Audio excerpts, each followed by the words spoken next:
والشمس وضحاها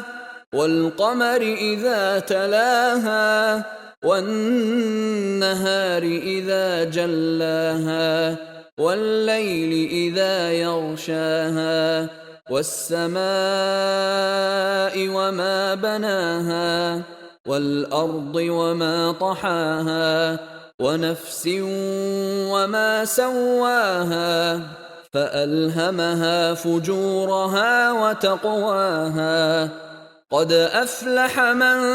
زكاها وقد خاب من دساها كذبت ثمود بطغواها إذ انبعث أشقاها فقال لهم رسول الله ناقة الله وسقياها فكذبوه فعقروها فدمدم عليهم ربهم